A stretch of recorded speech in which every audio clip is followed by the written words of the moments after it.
Hi, welcome to the Big Bear Homestead, and today we're building a cold frame.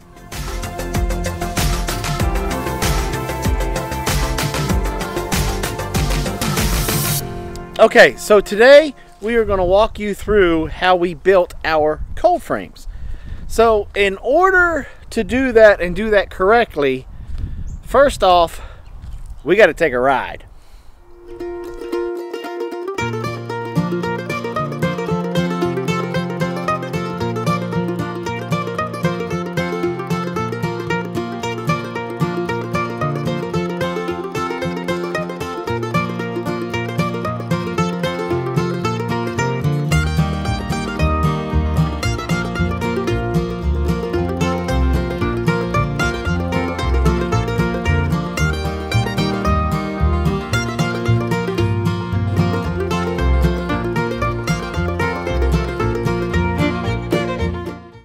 Okay, so here we are at the Habitat for Humanity. So let's go inside to see what we can find. Okay, so we're here at the Habitat for Humanity Restore, and we came here for this purpose right here. Old windows. Now, you can take these, and we're gonna grab a couple of these old windows, and we're gonna take them to be able to use for the glass portion of our cold frames. These are a real cheap, easy way to upcycle these old windows. When people buy older homes, they tend to refurbish them with a newer, updated, more energy efficient style windows. Well, Habitat gets the older windows and they sell them here for $3 to $5 a piece. And so then that means you can go to your local Habitat for Humanity Restore, pick these windows up at very little cost, and then you can go take them and use them to build a cold frame. Okay, so we bought the windows. Now we got to go around to the back to pick them up, and then it's off to the homestead to get started building the cold frames. Tell everybody hi. Thank you for coming. Thanks for having us. Thank you. Go see your own back. Yep. So we're headed off around back. They were gracious enough to let us shop just a few minutes past closing time, and so we're gonna hop in the Super Prius. The Super Prius, the Prius that carries beavers, that carries deer, that carries everything. The Super Prius. So here we go.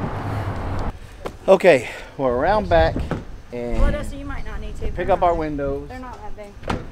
And here they come with the windows. So this nice guy's gonna load them up in the car for us. Wada bing, wada bang, wada boom. And then it's off to the homestead. They had to go find us a third one. They broke one. Uh-oh. They broke it. Accidents happen. It's glass. It's glass. We'll probably break the other two on the way home. Do we have anything? Pow. All right, problem solved. Got it fixed. Now they're loading it up in the car for us, and then it's back to the homestead and start to build cold frames. So we'll see you on the drive home. I want to ask them what they're going to do with that frame. So you want to say hello first? Oh, hi. No, I'm still thinking homesteading. If they're going to just toss that frame out. Okay, so got the Super Prius loaded up, ready to go, and we are headed back to the homestead. Okay, so now that we're back from the Habitat of Humanity, we're going to kick it over to Blaze and let him explain to you the construction process. Take it away, Blaze. Hey YouTube. So if you've been following our channel, you know that recycling is really important to us. It's a really big thing here on the homestead. And this project was no exception. For this project we used wood from a collapsed building that was on our homestead. We knew that the building was going to be collapsing soon. We had started, harvesting a lot of the tin and wood and stuff off of it, but we finally had one storm that just completely laid it down. So we harvested the wood off of that to be able to repurpose for this grow box. We took the nails and stuff out of it, and cut it up into the pieces we need. I'm not going to give y'all plans or instructions on how to do this, just for the sheer fact that the windows that you get probably won't be the same size as the ones that I got. I mean, we had 3 different sizes just in the 4 that we bought, so that would be kind of pointless. The important thing is you want about a 30-degree angle where your box, between the back of your box and the front, you want the window to sit about a 30-degree angle, and that's going to help catch the sunlight and really hold the heat in. The boards that we used, they were not quite a 2x6. They were the old thick paneling boards that you see on a lot of old barns. But yeah, you're just going to want some decently thick, not so thick that you can't carry and move them around, but decently thick boards that are going to hold the heat in. And you want, like I said, you want that window to sit at a 30-degree angle. And then at that point, it's just building it to the size of your window, you know, the width and depth. I found that if you use the same size board all the way around, which was what I did, if you do 2 boards in the back and 1 in the front, that will pretty much accomplish that 30-degree angle with most windows that you're looking to get. So yeah, pretty simple. You just 4 sides, 2 boards in the back, 1 in the front, and then cut that angle board. That angle board is the hardest one to cut, honestly. You just want to match that on both sides so it goes down nice and smooth. Throw you some hinges on the back, and you're good to go.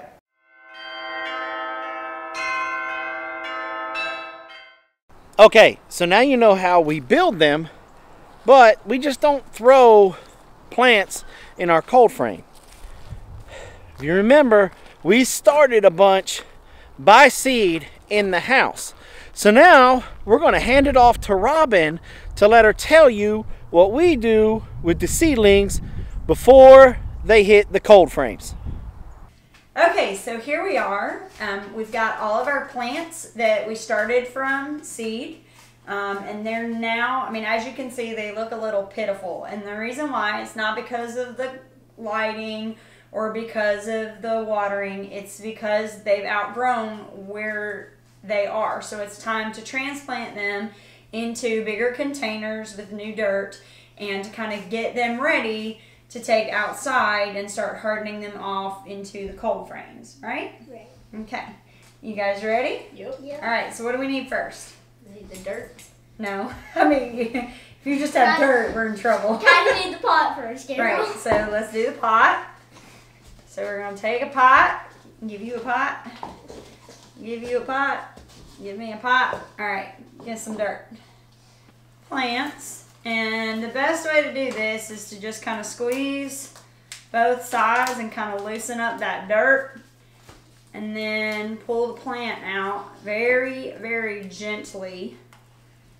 And you'll start to see where it's kind of, it's not root bound, but you can definitely see all the roots.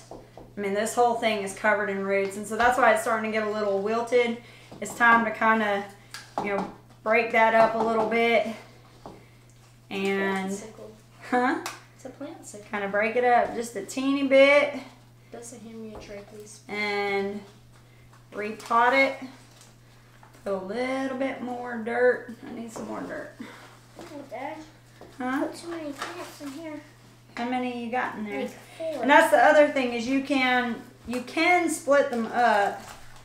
This one's kind of hard to see. It looks like there might be a couple Here, of mine's plants got in here. 2 big ones. Yeah, so let's do that one first. I got it. Okay, can you split them up? That Can one you has split 2 yours up? mini. Yeah, see yours is like mine. So It's let's got a put that bunch down in the middle. So basically all you're going to do is kind of split them up and plant each plant into its own container. So like how Carol's doing hers. See if I can find another one that's like that. Here's a good one right here.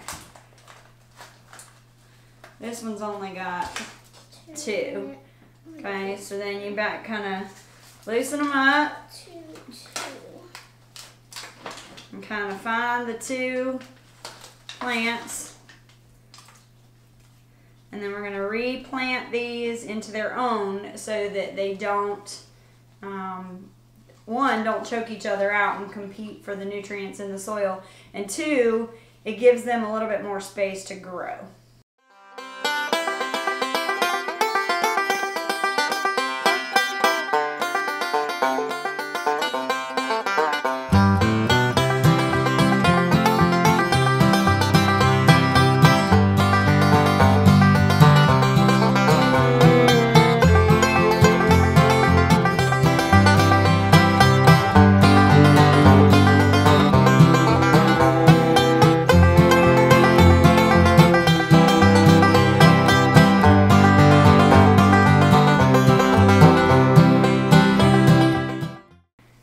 That's where we are now.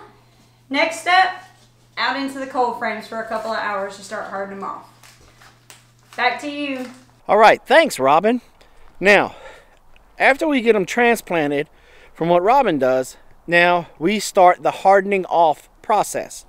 Now, here in Georgia, I don't have to be as strict with my hardening off process as if I was up north somewhere. But what we do is we bring them out for a couple of hours each day. And we do that for about a week. Each day we let them stay a little bit longer, a little bit longer, a little bit longer, a little bit longer. Until we get them to where they're out from the time that we wake up in the morning until the sun goes down. And then as our temperatures start to level off, we pretty much start leaving them out there all the time. Now, some folks like to have a cold frame that fits over top of their raised bed, or some people will start seedlings in there. You know, it really depends on what you're comfortable with, your freeze dates, and so on. We like to use them with stuff that we like to start early, that we can bring inside. Like right now, we're supposed to be getting down into the teens. So we didn't bring anybody out and put them in the cold frame today. And we probably won't the rest of the week, because we're going to stay low 40s, 30s. And that's just not a temperature that I'm really comfortable playing with. So we'll leave everybody inside this week.